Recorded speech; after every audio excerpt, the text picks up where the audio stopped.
జనబెహరి news కి స్వాగతం. Bulletin ముందుగా హెడ్లైన్స్ చూద్దాం.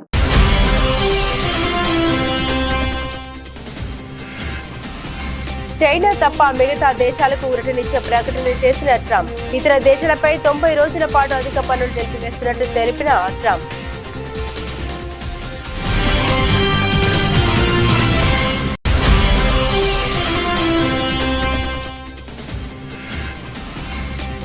శాంతి స్థిరత కోసం భారత్తో కలిసి పనిచేస్తాం. తమ సైన్యం సిద్ధంగా ఉందని ప్రకటించిన చైనా.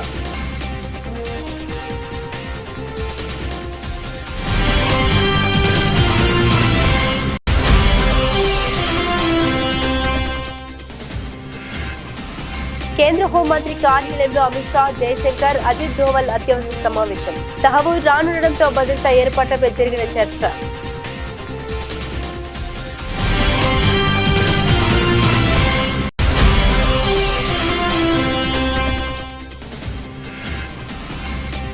హెచ్సీ భూములపై కొండా ఇంట్లో బీజేపీ ఎంపీల భేటీ. తప్పు చేసిందే బీఆర్ఎస్ నేతలు అంటూ మండిపడ్డ ఎంపీ రఘునందన్ రావు.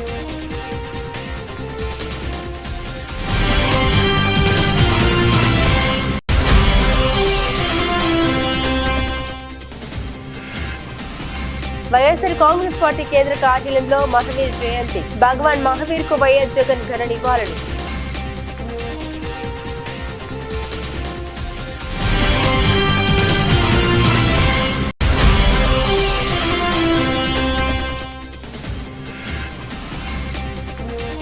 వెలుగొండ ఆయకట్టుకు వచ్చే ఏడాది జూన్ నుండి నీరివ్వాలి.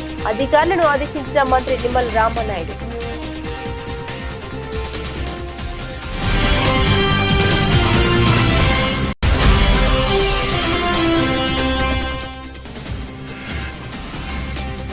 అబద్దాలతో కాంగ్రెస్ మభ్యపెట్టే ప్రయత్నం. బీఆర్ఎస్ ఎమ్మెల్సీ కవిత ఫైర్.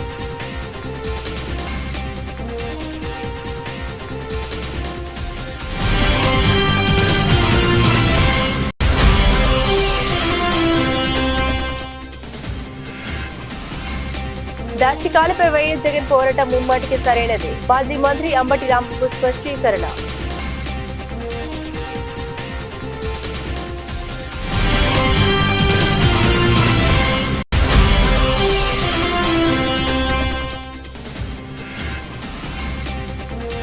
రేవంత్ రెడ్డిపై ఏపీ మంత్రి సత్యకుమార్ యాదవ్ తీవ్ర ఆగ్రహం. చేతకానితనాన్ని కప్పిపుచ్చుకోవడం కోసం మోదీని గాడ్సేతో పోల్చారని వ్యాఖ్య.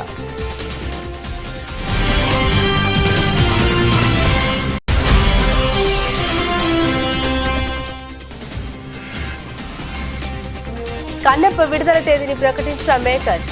మూవీ రిలీజ్ డేట్ పోస్టర్ ను ఆవిష్కరించిన యూపీ సీఎం.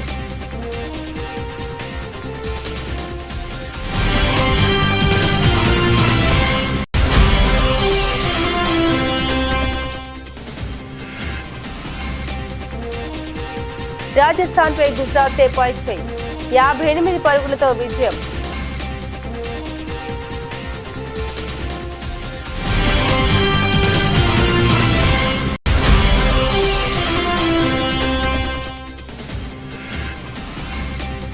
స్వల్పంగా పెరిగిన బంగారం ధర. మన దేశంలో బంగారం ధరలపై ప్రభావం చూపుతున్న అంతర్జాతీయ మార్కెట్లోని బులియన్ మార్కెట్ రేట్లు.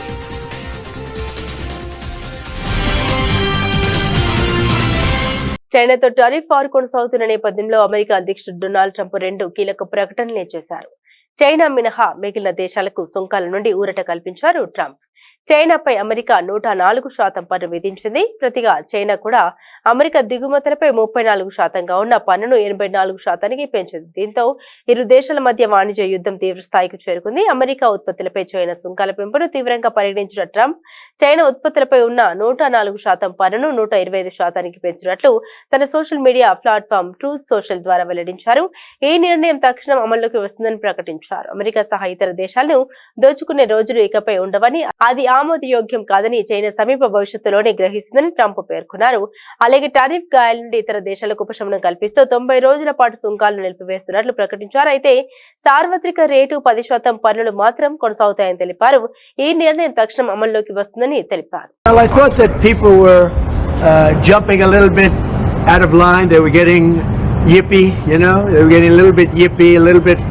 afraid, unlike these champions. because we have a big job to do. No other president would have done what I did. No other president. I know the presidents, they wouldn't have done it. And it had to be done. What was happening to us on trade, not only with, if you look at it, not only with China, but China was by far the biggest abuser in history, and others also, but somebody had to do it. They had to stop because it was not sustainable. Last year, China made $1 trillion off trade with the United States. That's not right. And now I've reversed it. It's for a short period of time, but we made $2 billion. We're making now $2 billion a day. And somebody had to do it. Roger actually said it. Charles Schwab was here a little while ago, one of the great financial people, and he said he's been waiting for 40 years for somebody to do what I did over the last month.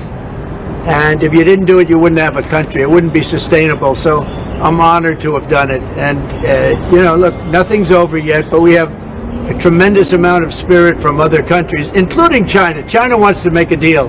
They just don't know how quite to go about it. It's one of those things. They don't know how quite. They're proud people. And President Xi's a proud man. I know him very well. And they don't know quite how to go about it, but they'll figure it out. They're in the process of figuring it out, but they want to make a deal. And we have many other countries, as you know, many more than 75. And they all want to come, and they want to come here, or they'll go to commerce, or సరిహద్దుల వద్ద శాంతి సుస్థిరత నెలకొల్పేందుకు గాను భారత్ తో కలిసి పనిచేసేందుకు తమ సైన్యం సిద్ధమని China ప్రకటించింది. రెండు దేశాల సైనిక భవిష్యత్ సంబంధాలపై మీడియా ప్రతినిధులు అడిగిన ప్రశ్నకు చైనా రక్షణ మంత్రిత్వ శాఖ అధికార ప్రతినిధి జాంగ్ జియావో గాంగ్ స్పందించారు. ఈ విషయం తెలిపారు. అత్యంత పురాతన నాగరికతలు కలిగి ఉన్న ఈ రెండు దేశాల మధ్య దౌత్య సంబంధాలు ఏర్పడి 75 సంవత్సరాలు అవుతున్న సందర్భంగా గ్లోబల్ సౌత్ లో ముఖ్యమైన స్థానాలను ఆక్రమించాయన్నారు. ప్రజల ఉమ్మడి ప్రయోజనాల కోసం కలిసి పనిచేయాలని నిర్ణయించుకున్నట్లు తెలిపారు. ముంబై ఉగ్రదాడుల 2008 నవంబర్ నిందితుడు తహవూర్ రాణా అమెరికా నుండి ముంబైకి ప్రత్యేక విమానంలో భారత్ కు తీసుకొస్తున్నారు.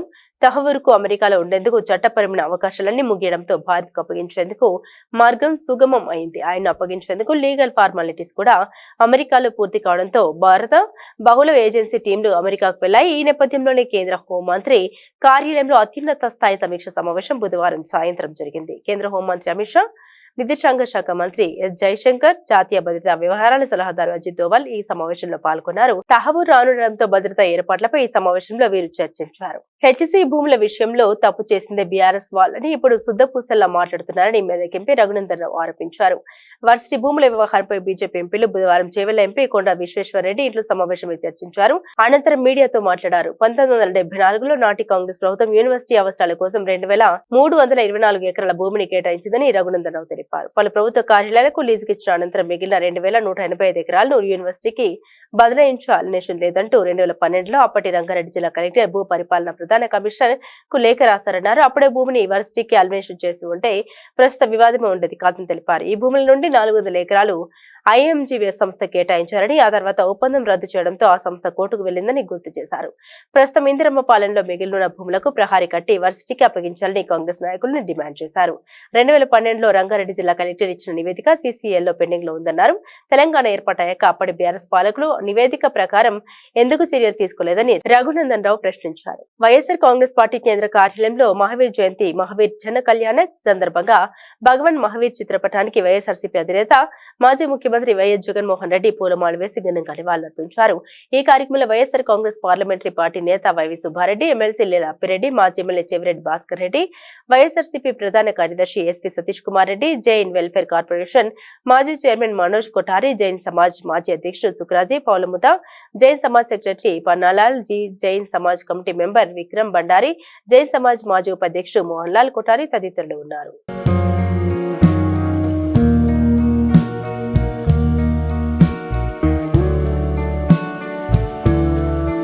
వచ్చే ఏడాది జూన్ నుండి వెలుగొండ ప్రాజెక్టు కింద ఆయకట్టుకు నీరందించాలని, ఈ లక్ష్యం నెరవేర్చేందుకు నిర్మాణ పనుల్లో వేగాన్ని పెంచాలని జలవనరుల మంత్రి నిమ్మల రామానాయుడు ఆదేశించారు. సచివాలయం నుండి ఇంజనీరింగ్ అధికారులతో వీడియో కాన్ఫరెన్స్ నిర్వహించారు. సీఎం చంద్రబాబు నిర్దేశం మేరకు ప్రాజెక్టులో మిగిలిపోయిన పనులన్నింటినీ పూర్తి చేయాలని, దీనిపై ప్రత్యేక శ్రద్ధ పెట్టాలని స్పష్టం చేశారు. 1000 కోట్ల విలువైన పనులు మిగిలి ఉండగా ఎన్నికల ముందు జగన్ హడావుడిగా ఉత్తుత్తి ప్రారంభోత్సవం చేసి ప్రజల్ని మోసగించారని ధ్వజమెత్తారు. నిర్వాసితులకు 800 కోట్ల వరకు పరిహారం అందించాల్సి ఉండగా ఆయన ఒక్క రూపాయి కూడా విడుదల చేయలేదని తెలిపారు. 2026 జూన్ నాటికి వెలుగొండ ఆయకట్టు రైతాంగానికి సాగునీరు అందించేలా నిర్మాణ పనులు పూర్తి చేయాలని అధికారులను ఆదేశించారు. మహిళలకు స్వావలంబన కల్పించడానికి మోదీ సర్కార్ చర్యలు తీసుకోవడం లేదని, మహిళా సంఘాలకు కేంద్రం 15 లక్షల వరకు వడ్డీ లేని రుణాలు అందించాలని BRS MLC Kalvakuntla Kavitha demand చేశారు. కార్పొరేట్ కంపెనీలకు 16.5 లక్షల మేరకు రుణం మాఫీ చేసిన కేంద్రంలోని బీజేపీ ప్రభుత్వానికి మహిళలకు రుణం ఇవ్వడానికి మాత్రం మనసు రావడం లేదని ధ్వజమెత్తారు. రాష్ట్రంలోని కాంగ్రెస్ ప్రభుత్వం మాయమాటలు చెబుతూ మహిళల్ని మోసం చేసే ప్రయత్నం చేస్తోందని మండిపడ్డారు. తెలంగాణ మహిళా సాధికారత సమైక్య సభ్యులు ఎమ్మెల్సీ కవితను తన నివాసంలో కలిశారు. ఈ సందర్భంగా ఎమ్మెల్సీ కవిత మాట్లాడుతూ కేసీఆర్ హయాంలో ఎప్పుడు తాము అబద్దాలు చెప్పలేదని పేర్కొన్నారు. మహిళా సంఘాలకు 5 లక్షల వరకు వడ్డీ లేని రుణాలు ఇస్తున్నామని చెప్పామని, కానీ ఈ కాంగ్రెస్ ప్రభుత్వం మాత్రం 20 లక్షల వరకు వడ్డీ లేని రుణం ఇస్తున్నట్లు అబద్దాలు చెబుతుందని విమర్శించారు. కాంగ్రెస్ ప్రభుత్వం కూడా 5 లక్షల మేరనే వడ్డీ లేని రుణాలు ఇస్తుందని, కానీ అబద్దాలు చెప్పి మహిళల్ని మభ్యపెడుతుందని ధ్వజమెత్తారు. ఒక్క మహిళల విషయంలో ఇంతవరకు రూపాయి ఇయ్యలే, ఇచ్చిరా? అదే అక్కడ పెద్ద పెద్ద వ్యాపారవేత్తలు బ్యాంకులను మొత్తం లూటీ చేసి లోన్లు ఎగబెడితే 16.5 లక్షల కోట్ల రుణము మాఫీ చేసి, వాళ్ళు ఎక్కువ మంది కూడా లేరు, 15-20 మంది ఉన్నారు అంతే. అదానీలు అంబానీలు ఆ స్థాయిలో ఉన్నోళ్ళు ఒక 15 నుంచి 150 మంది వరకు ఉన్నారు. వాళ్లకు మాఫీ చేసిన రుణము 16.5 లక్షల కోట్లు. మనం ఇవాళ నేను మీ అందరి సమ్మతితోనే నేనేం అడుగుదాం అనుకుంటున్నా అంటే, కేంద్ర ప్రభుత్వాన్ని 5 లక్షల రూపాయలు రాష్ట్ర ప్రభుత్వం వడ్డీ లేని రుణం ఇస్తుంది కదా, మిగతా 15 లక్షలకు కేంద్ర ప్రభుత్వాన్ని ఏమందాం? వాజిబే కదా నేను అడిగేది, వాజిబే. ఇప్పుడు ఎక్కువ కూడా కాదు, అది 1500 కోట్లేమో అవుతుంది మొత్తం సంవత్సరానికి. అది కేంద్ర ప్రభుత్వం ఇవ్వచ్చు కదా. నిజంగా ఆడబిడ్డల మీద ప్రేమ ఉంటే, నిజంగా ఏదో చేయాలనుకుంటే ఎందుకు ఇవ్వద్దు కేంద్ర ప్రభుత్వం? ఏమి ఇచ్చింది మనకి ఇప్పటివరకు మహిళలకు కేంద్ర ప్రభుత్వం? డైరెక్ట్ ఏమని ఇచ్చిందా? మళ్ళీ నిన్న కూడా గ్యాస్ సిలిండర్ ధర 50 రూపాయలు పెంచేసారు, అవునా కదా? ఎందుకు పెంచుతారో అర్థమవుతలేదు. అక్కడనేమో ఇంటర్నేషనల్ మార్కెట్లో రేట్లు తగ్గుతున్నాయి, వీళ్ళేమో పెంచుతున్నారు. ఎందుకు పెంచుతున్నారంటే మా మోడీ ఇంత గొప్పోడు అంత గొప్పోడు అంటారు. ఎంత గొప్పోడైతే మాకేంది భయ్, ఇంటికి 50 రూపాయలు పెన్షన్ మాకు టెన్షన్ పెడుతురు కదా. నేను అనేది ఏంటంటే, కేంద్ర ప్రభుత్వం డైరెక్ట్గా ఇంతవరకు ఆడబిడ్డలకి రాష్ట్రంలో అధికార పార్టీ నేతలు కొందరు పోలీసులు కలిసిపోయి ప్రజాస్వామ్యాన్ని కొను చేస్తూ ఉంటే చూస్తూ ఊరుకోమంటారా అని మాజీ మంత్రి వైఎస్ఆర్సీపీ గుంటూరు జిల్లా అధ్యక్షుడు అంబటి రాంబాబు కూటమి ప్రభుత్వాన్ని ప్రశ్నించారు. తాడపల్లి వైఎస్ఆర్సీపీ కేంద్ర కార్యాలయంలో మీడియాతో మాట్లాడుతూ, కాపాడాల్సిన వారి ఆ చట్టాన్ని ఉల్లంఘిస్తుంటే మౌనంగా ఉండమంటారా? వ్యవస్థల వైఫల్యం కళ్ల ముందే కనిపిస్తుంటే ప్రజాస్వామ్యాన్ని మనుగడని ప్రశ్నిస్తుంటే ఒక ప్రజా నాయకుడిగా జగన్ తలదించుకొని వెళ్లిపోవాలని అంటారా అని కూటమి సర్కార్ నిలదీశారు. ఇలాంటి పరిణామాల వల్లే రామగిరిలో లింగమయ్య హత్య జరిగిందని, ఇటువంటి దాష్టిక చేస్తున్న ప్రభుత్వ పెద్దలకు కొమ్ము కాస్తున్న అధికారులపై వైఎస్ జగన్ పోరాటం ముమ్మాటికి సరైందేనని స్పష్టం చేశారు. ప్రజల పక్షాన ఆయన ప్రశ్నించడంతో కూటమి సర్కారు ఉలిక్కి పడుతుందని తెలిపారు.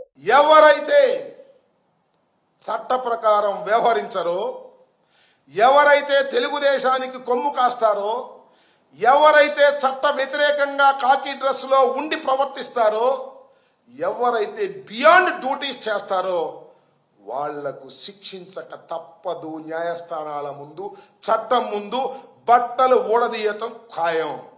అంటే ఐ మీన్ డ్రెస్ విప్పి బయట నుంచోబెట్టడం ఖాయం అనేది గుర్తుపెట్టుకోండి. I'm repeating that is our policy. మేమేం భయపడాల్సిన పని లేదు. ధర్మం కోసం పోరాడుతున్నటువంటి వ్యక్తి జగన్మోహన్ రెడ్డి గారు. తప్పు చేసిన వారిని శిక్షిస్తాం. శాశ్వతంగా ఈ ప్రభుత్వమే ఉండదు. గతంలో కూడా అనేక సందర్భాల్లో చూశాం. మా ప్రభుత్వం మళ్ళా వస్తుంది, అధికారంలోకి వస్తాం. ఇవాళ తప్పు చేసిన ప్రతి వ్యక్తిని కూడా శిక్షిస్తాం చట్టపరంగా అని చెప్తే తప్పంట. దానికి ఏదేదో మాట్లాడుతున్నారు. హోంమంత్రి గారు వచ్చి మాట్లాడుతున్నారు.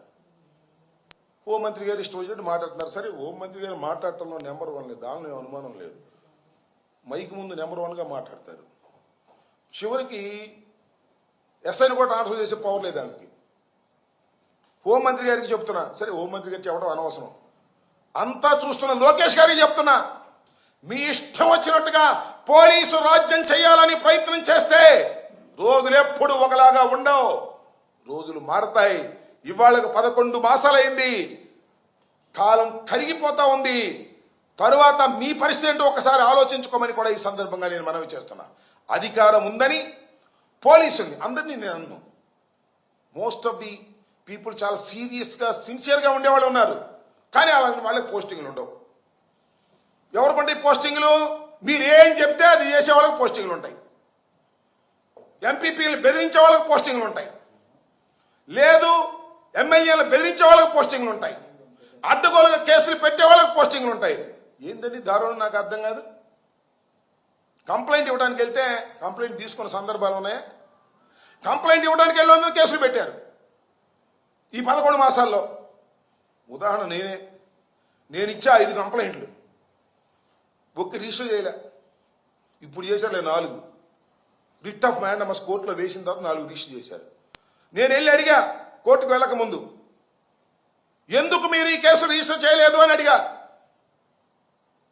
బిఎల్ చదువుకున్న వ్యక్తిని, ప్రాక్టీస్ చేయకపోవచ్చు, మాజీ మంత్రిని, 2 పర్యాయాల శాసనసభ్యుడిగా ఉన్నటువంటి వ్యక్తిని పోలీస్ స్టేషన్ ముందుకు వెళ్లి నేను ఇచ్చిన కంప్లైంట్ ని ఎందుకు మీరు రిజిస్టర్ చేయలేదని అడిగితే నా మీద కేసు పెట్టారు. ఏం చెప్పాలి ఇంకా? ఇది ఏ రాజ్యం? ఇది పోలీసు రాజ్యం కదా? పోలీసులు తప్పు చేయటం లేదా? పోలీసులు ధర్మంగా వ్యవహరిస్తున్నారా? పోలీసులు చంద్రబాబు చెప్పినట్టు, లోకేష్ చెప్పినట్టు చేస్తున్నారా లేదా? అక్కడ దాకా ఎందుకండి? డీజీపీ గారిని పర్మిషన్ అడిగాం, మేము వస్తామండి, కలుస్తామండి అని. వంశీని అరెస్ట్ చేసినప్పుడు 15 నిమిషాల్లో రమ్మన్నారు, వెళ్ళాం, మా ముందు వెళ్ళిపోయాడు. రిప్రజెంటేషన్ ఎవరికి ఇవ్వాలి అంటే ఏమో మాకు తెలియదండి అన్నారు. That is the situation in Andhra Pradesh. Police వ్యవహరిస్తున్న తీరది. ఇలా వ్యవహరిస్తున్నటువంటి పోలీసుల మీద ఖచ్చితంగా కఠిన చర్యలు తీసుకుంటాం, దానిలో సందేహం లేదు. బట్టలు ఊడదీసి నిలబెడతాం మాకు అధికారం వచ్చిన రోజున, దానిలో ఏం సందేహం లేదే. లా అండ్ ఆర్డర్ని కాపాడవలసినటువంటి పోలీసు వ్యవస్థ లా అండ్ ఆర్డర్ని కాపాడుకోకుండా ఎవరి మోచేతి నీళ్ళలో తాగేటటువంటి పరిస్థితికి ఒక సెక్షన్ ఆఫ్ పోలీస్ యంత్రాంగం వచ్చినప్పుడు ఆ పోలీస్ యంత్రాంగాన్ని మర్చిపోతామా చెప్పండి అని అడుగుతా ఉన్నా. తెలంగాణ ముఖ్యమంత్రి రేవంత్ రెడ్డిపై ఆంధ్రప్రదేశ్ మంత్రి సత్యకుమార్ యాదవ్ తీవ్రంగా స్పందించారు. ప్రధానమంత్రి నరేంద్ర మోదీని రేవంత్ రెడ్డి గాడ్సేతో పోల్చుతూ చేసిన వ్యాఖ్యల్ని ఆయన ఖండించారు. రేవంత్ రెడ్డి తన ఎన్నికల హామీలు నెరవేర్చలేని అసమర్థ ముఖ్యమంత్రి అని విమర్శించారు. తన చేతకానితనాన్ని కప్పిపుచ్చుకునేందుకే ఆయన మోదీని గాడ్సేతో పోల్చారని అన్నారు. తుమ్మితో ఊడిపోయే పదవిని కాపాడుకోవడం కోసం ఇష్టానుసారంగా మాట్లాడుతున్నారని ధ్వజమెత్తారు. ఇలాంటి వ్యాఖ్యలతో ప్రజల దృష్టిని మరల్చడం రేవంత్ రెడ్డికి అలవాటుగా మారిందని అన్నారు.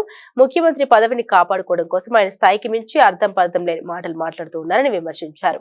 బీజేపీని అడ్డుకోవడం నెహ్రూ, ఇందిరా, రాజీవ్, సోనియా, రాహుల్ గాంధీ కుటుంబానికి సాధ్యం కాలేదని, ఇక గాంధీ కుటుంబం మోచేతి నీళ్లు తాగే రేవంత్ వల్ల ఏమవుతుందని ఎద్దేవా చేశారు. కూటమి ప్రభుత్వం ద్వారానే రాష్ట్ర అభివృద్ధితో పాటుగా ప్రజా సంక్షేమ పథకాలు సమర్థవంతంగా అమలు చేయడం సాధ్యమవుతోందని ఎమ్మెల్యే గద్దె రామ్మోహన్ తెలిపారు. తూర్పు నియోజకవర్గ పరిధిలోని 3వ డివిజన్ గుణదల సెంటర్ పుల్లేటి కట్ట రోడ్లో కూటమి పార్టీ కార్యాలయం ప్రారంభోత్సవం జరిగింది.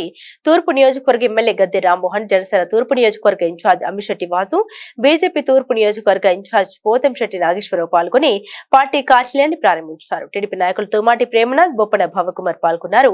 ఈ సందర్భంగా ఎమ్మెల్యే గద్దె రామ్మోహన్ మాట్లాడారు. 2024వ సంవత్సరంలో జరిగిన ఎన్నికల్లో 94% సీట్లను కూటమి పార్టీలు గెలుచుకుని చరిత్ర సృష్టించాయని తెలిపారు. వైఎస్ఆర్సీపీ ప్రభుత్వం గత 5 సంవత్సరాలుగా రాష్ట్రంలో చేసిన దుర్మార్గ పాలనను కూటమి పార్టీలు ప్రజలకు దూరం చేసి చక్కటి పాలన అందిస్తున్నామని తెలిపారు. చక్కటి పాలన అందించడమే కాకుండా అభివృద్ధిలో రాష్ట్రాన్ని దేశంలోని మొదటి స్థానంలో ఉంచడానికి కూటమి ప్రభుత్వం ప్రయత్నిస్తోందన్నారు. కూటమి ప్రభుత్వం అధికారంలోకి వచ్చిన 10 నెలల సమయంలోనే మన జీడీపీ వృద్ధి రేటు దేశంలో 2వ స్థానానికి చేర్చామని అన్నారు. ఈ కార్యక్రమంలో లోయ తెలుగుదేశం పార్టీ యువత విభాగం నాయకుడు గద్దె క్రాంతి కుమార్, పార్టీ నాయకులు తాడి బాబురావు, కార్పొరేటర్లు దేవినేని అప్పన్న, పొట్లూరు సాయిబాబు, చెన్నుపాటి ఉషారాణి, జనసేన నాయకులు గుత్తికొండ కృష్ణమోహన్, బీజేపీ నాయకుడు సునీల్, యలమంచిలి పండు, బండి కోమలి, గద్దె రమేష్, యలమంచిలి రాజేష్, బీజేపీ నాయకుడు కొల్లపల్లి గణేష్, గుంజు యేసుబాబు తదితరులు పాల్గొన్నారు. అందరికీ నమస్కారం. ఈ రోజు విజయవాడ తూర్పు నియోజకవర్గంలో కూటమి ఆఫీస్ ఏర్పాటు చేసుకోవడం జరిగింది. అందరికీ తెలుసు, ఈ రాష్ట్రంలో 2024 జరిగిన ఎన్నికల్లో భారతదేశంలోనే కని విని ఎరగని రీతిలో 94% సీట్లు గెలుచుకొని ఒక చరిత్ర సృష్టించడం జరిగింది. ఆ కూటమిలో Telugu Desam party, Janasena, BJP party ముగ్గురు కూడా కూటమిగా ఏర్పడి ప్రజల ముందుకు వెళ్లారు మేనిఫెస్టోతో. తద్వారా ఘనమైన విజయం సాధించిన సంగతి మనందరికీ తెలుసు. ఈ కూటమి ద్వారా గత ప్రభుత్వం 5 సంవత్సరాలు చేసిన విధ్వంసాన్ని ప్రజలకు దూరం చేసి ఒక మంచి పరిపాలన, మంచి ప్రభుత్వం, ప్రజలందరూ కూడా ప్రజాస్వామ్యబద్ధంగా చక్కగా అందరూ ఉపాధి పొంది ప్రతి ఇంట్లో కూడా ఒక వ్యాపారస్తుడు తయారయ్యే విధంగా మన ఆంధ్ర రాష్ట్రాన్ని భారతదేశంలోనే ఒక ఉన్నత రాష్ట్రంగా తీర్చిదిద్దడానికి ఈ కూటమి ప్రయత్నాల్లో భాగంగా ఈ సంవత్సరం జీడీపీ వృద్ధి రేటు కూడా భారతదేశంలోనే 2వ రాష్ట్రంగా వచ్చిన సంగతి కూడా మనందరం మర్చిపోకూడదు. అలాంటి ప్రభుత్వం ఇంకా అనేక సంవత్సరాలు కొనసాగాలి అంటే ఖచ్చితంగా కూటమి నాయకులు, కార్యకర్తలు అందరూ కూడా రాష్ట్ర భవిష్యత్తు కోసం, రాష్ట్రంలో యువత యొక్క అవసరాల కోసం, అందరూ ఉపాధి పొందేదానికి, ఉద్యోగాలు పొందేదానికి, బాగా చదువుకోవడానికి, వీటన్నిటి కూడా కూటమి ప్రభుత్వం ఇంకా కొనసాగాలి అనేది ప్రజల్లో వస్తున్న ఆకాంక్ష. ఇవాళ పవన్ కళ్యాణ్ గారు కానీ, నారా చంద్రబాబు నాయుడు గారు కానీ, అదేవిధంగా మోడీ గారు కానీ అందరూ కూడా ఈ కూటమి వర్ధిల్లాలి, ఆ కూటమి ద్వారా ప్రజలు వర్ధిల్లాలి, రాష్ట్రం బాగుపడాలి, రాష్ట్రంలో ఉన్న ప్రజల అవసరాలు అన్ని కూడా సమకూరాలనే కాన్సెప్ట్ ముందుకెళ్ళడం జరుగుతోంది. పవన్ కళ్యాణ్ గారు కూడా అనేక సందర్భాలు చెప్పారు. 15 సంవత్సరాలు ప్రజలు అవకాశం ఇవ్వాలి కూటమికి, తద్వారా ఆంధ్ర రాష్ట్రాన్ని అగ్ర రాష్ట్రంగా తీర్చిదిద్దుతాం. నారా చంద్రబాబు నాయుడు గారు కూడా చెబుతాను, అనేకమైన 2047 ప్రణాళిక కానివ్వండి, లేదా P4 కానివ్వండి, ఇవన్నీ కూడా ప్రజల ముందు ప్రజలకే ఈ ప్రభుత్వం అనే కాన్సెప్ట్ తీసుకురాట. ఏ కార్యక్రమం చేసినా అది ప్రజల అవసరాలకు చేసే కార్యక్రమే తప్ప రాజకీయ పార్టీలకు లేకపోతే కొందరికో కాదు. ప్రజలందరూ. మంచు విష్ణు హీరోగా ముఖేష్ కుమార్ సింగ్ దర్శకత్వంలో తెరకెక్కిన కన్నప్ప సినిమా కొత్త విడుదల తేదీని మేకర్స్ ప్రకటించారు. ఈ సినిమాను పాన్ ఇండియా స్థాయిలో వివిధ భాషల్లో ప్రపంచ వ్యాప్తంగా జూన్ 27న విడుదల చేస్తున్నట్లు వెల్లడించారు. ఇక ఈ మూవీ రిలీజ్ డేట్ పోస్టర్ ను ఉత్తరప్రదేశ్ సీఎం యోగి ఆదిత్యనాథ్ చేతుల మీదుగా ఆవిష్కరింపు చేశారు. ముఖ్యమంత్రి యోగి ఆదిత్యనాథ్ ని సీనియర్ నటుడు మంచు మోహన్ బాబు, మంచు విష్ణు ఈ చిత్రానికి కొరియోగ్రఫీ అందించిన ప్రభుదేవ మర్యాద పూర్వకంగా కలిశారు. ఈ సందర్భంగా ఆయన కన్నప్ప కొత్త విడుదల తేదీ పోస్టర్ ను ఆవిష్కరించారు. రిలీజ్ డేట్ పోస్టర్ ఆవిష్కరించిన అనంతరం సీఎం యోగి మూవీ యూనిట్ కు శుభాకాంక్షలు తెలిపారు.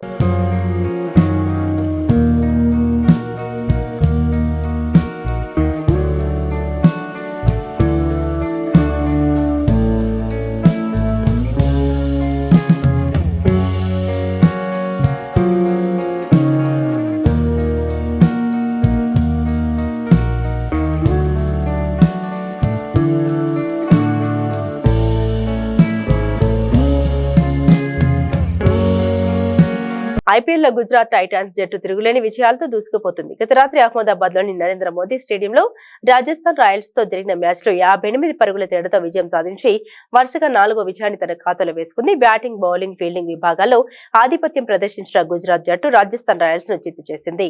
టాస్ ఓడి తొలుత బ్యాటింగ్ చేసిన గుజరాత్ టైటాన్స్ 217 పరుగుల భారీ స్కోర్ సాధించింది. అనంతరం 218 పరుగుల భారీ లక్ష్యంతో బరిలోకి దిగిన రాజస్థాన్ రాయల్స్ మరో 4 బంతులు మిగిలి ఉండగానే 159 పరుగులకు ఆలౌట్ అయింది. కెప్టెన్ సంజు శాంసన్ 41 పరుగులు, రియాన్ పరాగ్ 26 పరుగులు చేశారు. చివర్లో షిమ్రాన్ హెట్మేయర్ బ్యాట్ తో భయపెట్టినప్పటికీ జట్టుకు విజయాన్ని మాత్రం అందించలేకపోయారు. 32 బంతుల్లో 4 ఫోర్లు, 3 సిక్సర్లతో హెట్మేయర్ 52 పరుగులు చేశారు. జట్టులో 8 మంది ఆటగాళ్లు సింగిల్ డిజిట్ కే పరిమితమయ్యారు. రాజస్థాన్ కి ఇది 3వ పరాజయం. గుజరాత్ బౌలర్లలో ప్రసిద్ధి కృష్ణ 3 వికెట్లు తీసుకోగా రషీద్ ఖాన్, రవి శ్రీనివాసన్, సాయి కిషోర్ 2 వికెట్లు తీసుకున్నారు. అంతకుముందు టాస్ ఓడి తొలుత బ్యాటింగ్ చేసిన గుజరాత్ టైటాన్స్ సాయి సుదర్శన్ బాదుడుతో 6 వికెట్ల నష్టానికి 217 పరుగుల భారీ స్కోర్ సాధించింది. సుదర్శన్ తన సూపర్ ఫామ్ ను కొనసాగిస్తూ మరోమారు చెలరేగిపోయారు. 53 బంతుల్లో 8 ఫోర్లు, 3 సిక్సర్లతో 82 పరుగులు చేశాడు. జోస్ బట్లర్, షారుఖ్ ఖాన్ చెరో 36 పరుగులు చేయగా రాహుల్ తెవాటియా 24 పరుగులు చేశారు. రాజస్థాన్ బౌలర్లలో తుషార్ దేశ్ పాండే తీసిన చెరో 2 వికెట్లు తీసుకున్నారు. సాయి సుదర్శన్ కు player of the match award లభించింది. ఇప్పటి వరకు 5 మ్యాచ్లు ఆడిన గుజరాత్ 4 విజయాలు, 8 పాయింట్లతో అగ్రస్థానంలో కొనసాగుతుంది. ఓడిన రాజస్థాన్ 5 మ్యాచ్లో 2 విజయాలు, 4 పాయింట్లతో 7వ స్థానంలో ఉంది. ఐపీఎల్ లో నేడు ఆర్సీబీ, ఢిల్లీ క్యాపిటల్స్ తలపడతాయి. పసిడి రేట్లు చూస్తుండగానే దిగి వచ్చాయి. గత కొన్ని రోజులు గోల్డ్ రేట్లు తగ్గుతూనే వస్తున్నాయి. దీంతో పసిడి ప్రేమికులకు ఇది ఊరట కలిగించే అంశమని చెప్పవచ్చు. గోల్డ్ కొనుగోలు చేయాలనుకునే వారికి ఇది మంచి ఛాన్స్. ఈ మధ్య కాలంలో బంగారం ధరలు రికార్డులు బ్రేక్ చేసుకుంటూ పోయింది. బంగారం ధరలపై గ్లోబల్ మార్కెట్ల ప్రభావం ఎక్కువగా ఉంటుంది. అయితే గత 4 రోజులుగా తగ్గుతూ వచ్చిన బంగారం ధర ఈ రోజు 700 పెరిగింది. అంతర్జాతీయ మార్కెట్లో బులియన్ మార్కెట్ రేట్లు మన దేశంలో బంగారం ధరలపై ప్రభావం చూపుతాయి. ఇంకా అమెరికా డాలర్, రూపాయి మారక విలువ కూడా ఎఫెక్ట్ చూపిస్తుంది. భౌగోళిక ఉద్రిక్త పరిస్థితులు కూడా బంగారం ధరలు నిర్ణయిస్తాయి.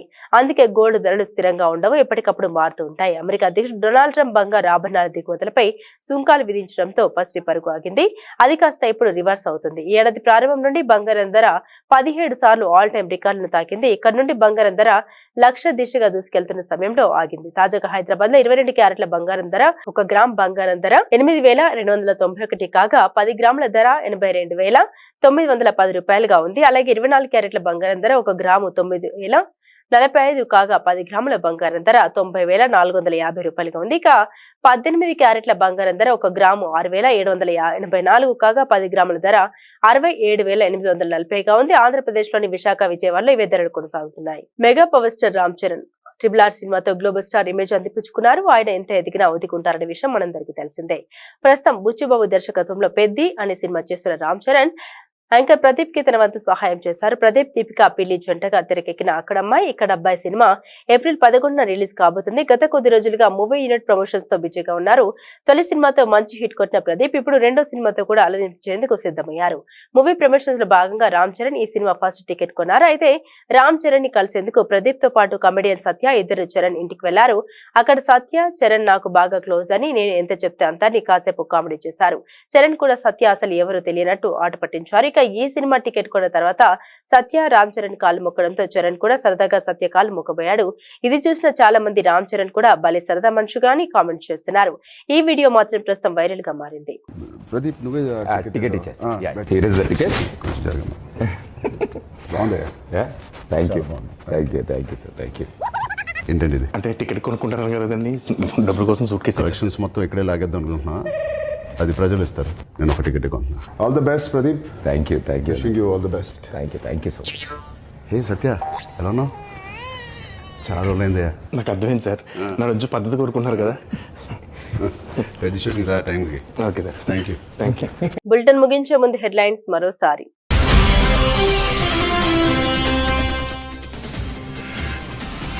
చైనా తప్ప మిగతా దేశాలకు ఊరటనిచ్చే ప్రకటన చేసిన ట్రంప్. ఇతర దేశాలపై 90 రోజుల పాటు అధిక పన్నులు నిలిపివేస్తున్నట్టు తెలిపిన ట్రంప్.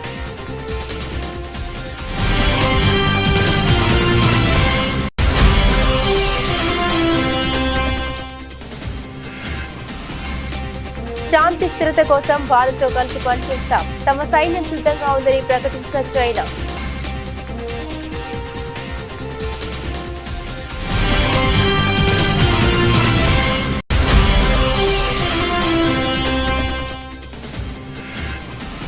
కేంద్ర హోంమంత్రి కార్యాలయంలో అమిత్ షా, జయశంకర్, అజిత్ దోవల్ అత్యవసర సమావేశం. తహవూర్ రానుండడంతో భద్రతా ఏర్పాట్లపై జరిగిన చర్చ.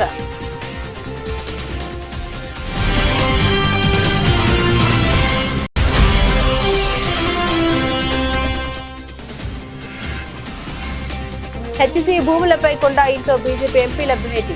తప్పు చేసిందే బీఆర్ఎస్ నేతలు అంటూ మండిపడ్డ ఎంపీ రఘునందన్ రావు.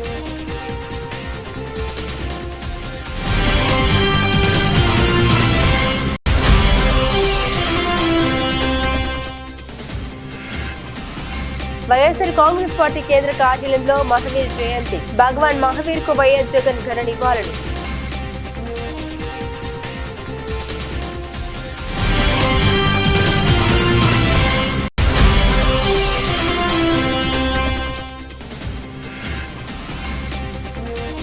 వెలుగొండ ఆయకట్టుకు వచ్చే ఏడాది జూన్ నుండి నీరివ్వాలి. అధికారులను ఆదేశించిన మంత్రి నిమ్మల రామనాయుడు.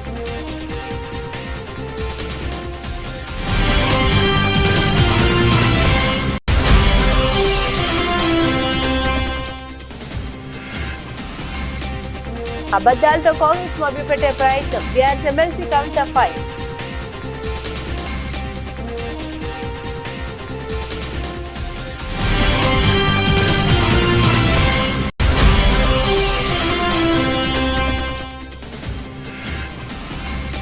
దాష్టికాలపై వైఎస్ జగన్ పోరాటం ముమ్మాటికి సరైనది. మాజీ మంత్రి అంబటి రాంబాబు స్పష్టీకరణ.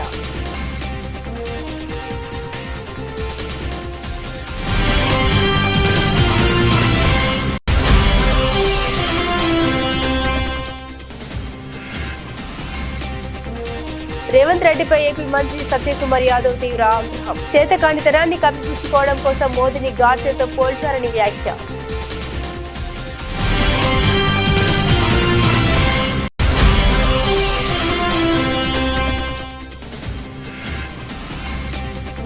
కన్నప్ప విడుదల తేదీని ప్రకటించిన మేకర్స్.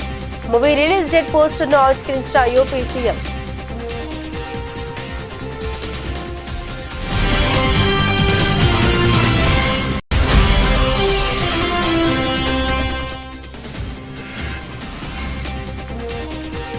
రాజస్థాన్ పై గుజరాత్ పాయింట్స్ 58 పరుగులతో విజయం.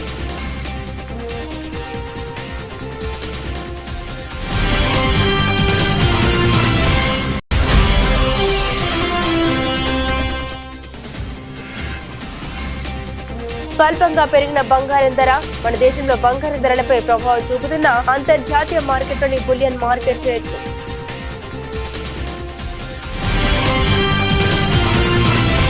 ఇవి బులెటిన్ లోని విశేషాలు. తిరిగి మరో బులెటిన్ తో మళ్ళీ కలుసుకుందాం. అంతవరకు సెలవు. నమస్కారం.